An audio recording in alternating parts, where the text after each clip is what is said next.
नमस्कार, बहुत स्वागत है आपका। आप देख रहे हैं चर्चा में कौन है, और आज चर्चा में हैं अपने पियर का चाचा ओम प्रकाश राजभर। वही ओम प्रकाश राजभर जो कमोबेश पिछले लगभग 4-5 सालों से बीजेपी के लिए मोर्चा संभाले हुए थे। सुबह शाम अखिलेश यादव को हर मंच से तीखे हमले कर रहे थे। जिस राजभर ने खुद को एनडीए का सबसे मजबूत सहयोगी बताने में कोई कोर कसर नहीं छोड़ी, क्या अब उसी राजभर को बीजेपी सबसे बड़ा झटका देने जा रही है? क्या बीजेपी का संदेश आ चुका है कि काम खत्म तो दाम खत्म? और क्या इस बार टिकट बांटने का रिमोट पूरी तरह बीजेपी के हाथ में रहने वाला है? आज ये चर्चाएं क्यों निकली हैं? क्यों ओम प्रकाश राजभर परेशान हैं? क्यों वो दिल्ली में डेरा डाले हुए हैं? आज इन्हीं खबरों को विस्तार से बताऊंगा। कहते हैं कि राजनीति में सबसे महंगी गलती कौन सी होती है? ये सवाल अगर मैं आपसे पूछूं तो आप कहेंगे कि गलत पार्टी का चुनना, या ये मान लेना कि सत्ता हमेशा आपकी शर्तों पर चलेगी। और लगता है कि ओम प्रकाश राजभर अब इसी सवाल के बीच खड़े हो गए। जो नेता कल तक अखिलेश यादव पर सबसे ज्यादा हमला बोल रहे थे, जो हर सुबह शाम टीवी कैमरों के सामने बीजेपी की लाइन को सबसे तेज आवाज में आगे बढ़ाते दिखते थे, क्या अब वही नेता टिकट बंटवारे में सबसे बड़ी परीक्षा देने वाले हैं? राजनीतिक गलियारों में चर्चा है कि बीजेपी और आरएसएस के एक आंतरिक फीडबैक में पूरा फोकस उन सीटों पर है जहां पार्टी अपनी ताकत बढ़ाना चाहती है। बीजेपी और आरएसएस के इस सर्वे ने ओम प्रकाश राजभर के लिए भी मुश्किलें पैदा कर दी, और सहयोगियों को संदेश आ चुका है कि सम्मान उतना ही जितनी चुनाव जिताने की क्षमता होगी। अगर राजनीतिक चर्चाओं पर भरोसा करें तो इस बार फैसला यह नहीं होगा कि सहयोगी क्या चाहते हैं, फैसला यह होगा कि बीजेपी क्या चाहती है। यानी उम्मीदवार कौन होगा, सीट कितनी मिलेंगी, किस सीट से लड़ा जाएगा और किसकी दावेदारी काटी जाएगी, यह अंतिम फैसला बीजेपी का ही होगा। ये अखिलेश यादव की टीम के लोग थोड़े ही ना हैं कि आप उनके कंधे पर सवार हो जाएंगे और अखिलेश यादव आपको मनमानी सीटें दे देंगे। 22 का ही चुनाव था, यही अपने पियर का चाचा समाजवादी पार्टी के साथ थे। अखिलेश यादव ने भरोसा जताया, अच्छी खासी सीटें दे दी, लेकिन चुनाव जीतने के बाद अखिलेश यादव से ओम प्रकाश राजभर गद्दारी कर दिए, छोड़ दिए उनको। और इसके बाद शायद ही कोई दिन गया हो जब राजभर ने अखिलेश यादव पर हमला ना बोला। लेकिन राजनीति का पहिया बहुत तेज घूमता है दोस्तों। अब यह चर्चा है कि बीजेपी अपने सहयोगियों को भी यह सवाल पूछ रही है कि आप कितनी सीटें जिता सकते हैं। अगर जवाब उम्मीद से कम है तो फिर सीटें भी उम्मीद से कम ही जाएंगी। यही वजह है कि राजनीतिक हलकों में यह चर्चा है कि इस बार सुभाषपा की सीटें पिछली अखिलेश यादव की दी हुई सीटों के मुकाबले बहुत सीमित रहने वाली। 2022 के चुनाव में अखिलेश यादव ने 1 दर्जन से ज्यादा सीटें दी थी इन्हें चुनाव लड़ने के लिए, और 6 सीटें ये जीते थे। इस बार अखिलेश यादव के जैसा भरोसा बीजेपी नहीं जता रही है।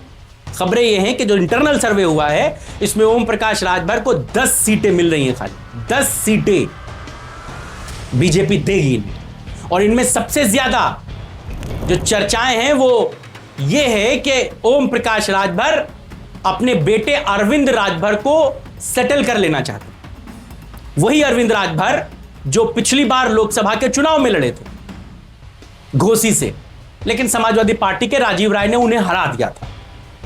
अब उन्हीं अरविंद राजभर को लेकर के ओम प्रकाश राजभर चाहते हैं कि उन्हें भी चुनाव लड़ाया जाए और उनको सेटल किया जाए। अब बात यही आती है कि वो लड़ेंगे कहां से, तो यह भी आपको बताता हूं। अरविंद राजभर बलिया की सिकंदरपुर विधानसभा सीट से अपनी तैयारी कर रहे हैं। ये छोटे बेटे अरुण राजभर उतरौलिया जो घूम रहे हैं, सब कुछ होने वाला नहीं है, ये सिर्फ माहौल बनाया जा रहा है। ओम प्रकाश राजभर सिर्फ बड़े बेटे अरविंद राजभर को ही चुनाव लड़ाएंगे और उनको सिकंदरपुर विधानसभा सीट से चुनाव लड़ाने की तैयारी है। लेकिन यह इनके लिए इतना आसान भी नहीं है, समाजवादी पार्टी के जियाउद्दीन रिजवी यहां से विधायक हैं। यहां पर भले राजभर समाज का 50,000 के आसपास वोट हो, लेकिन यह राह इतनी आसान नहीं। बलिया में बीजेपी 2 खेमों में बटी हुई, यह बात जग जाहिर। एक तरफ दयाशंकर सिंह का प्रभाव है, तो दूसरी तरफ पूर्व विधायक संजय यादव, केतकी सिंह समेत तमाम 2-4 और लोग हैं जो 2 खेमे में बलिया की राजनीति को बांट देते। अब संजय यादव चूंकि यहां से पूर्व विधायक रहे हैं, लिहाजा वो यहां से टिकट के प्रबल दावेदार भी हैं। समाजवादी पार्टी के खिलाफ उन्होंने 2022 में चुनाव लड़ा भी था। अब अरविंद राजभर यहां से कैसे टिकट पा पाएंगे, यह भी अपने आप में बड़ी मुश्किल है। और बीजेपी स्थानीय नेताओं के अपने समीकरणों को कैसे धूमिल कर देगी, यह भी देखना है। यानी बीजेपी के सामने सवाल सिर्फ सहयोगी दल को खुश रखने का नहीं है, बल्कि अपने ही नेताओं की नाराजगी को संभालने का। तो क्या यह माना जाए कि बीजेपी यह बात साफ तौर पर कहती है कि एनडीए में अंतिम फैसला दिल्ली और लखनऊ का ही होगा, सहयोगियों का कुछ नहीं रोल होगा? यही तो राजनीति में बड़ा अंतर है। ओम प्रकाश राजभर जब समाजवादी पार्टी में थे तब उन्हें राजनीतिक स्पेस मिला, लेकिन बीजेपी की राजनीति अलग पैटर्न की है। यहां सीटें रिश्तों से कम और चुनावी गणित से ज्यादा तय होती।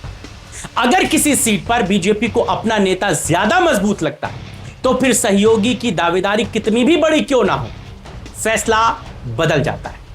और अब सबसे बड़ा सवाल यही है कि क्या ओम प्रकाश राजभर ने यह सोचकर राजनीतिक दांव चला था कि बीजेपी उन्हें पहले से ज्यादा ताकत देगी, या अब उन्हें एहसास हो रहा है कि राष्ट्रीय दल के साथ गठबंधन में शर्तें अक्सर बड़े दल ही तय करते हैं। अगर टिकट बंटवारे में सुभाषपा की मांगे पूरी नहीं होती, तो क्या राजभर खुलकर विरोध कर पाएंगे, या फिर सत्ता में बने रहने की मजबूरी उन्हें चुप रहने के लिए मजबूर कर देगी? यही आने वाले दिनों की सबसे दिलचस्प राजनीतिक कहानी होगी, क्योंकि चुनाव सिर्फ विपक्ष और सत्ता के बीच नहीं लड़ा जाएगा, बल्कि लड़ाई सत्ता के भीतर भी होगी, जहां हर सीट पर यह तय होगा कि कौन सहयोगी है और कौन सिर्फ चुनावी जरूरत है। लेकिन बीजेपी और आरएसएस के इस इंटरनल सर्वे ने जितनी चुनौती बीजेपी के लिए बढ़ाई है, उससे ज्यादा चुनौती पियर का चाचा के लिए भी।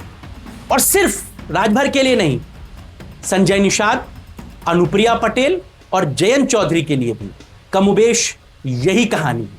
इनकी बातें किसी दिन और बताऊंगा।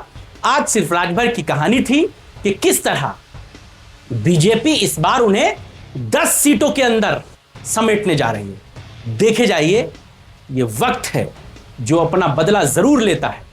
अखिलेश यादव से गद्दारी करने की सजा ओम प्रकाश राजभर को 27 के विधानसभा चुनाव में मिलेगी। आप इस खबर पर क्या सोचते हैं? अपने राय, विचार और सुझाव जरूर बताइएगा। इस वीडियो को बनाने में मदद की हमारे सहयोगी सुशील कुमार ने। नमस्कार।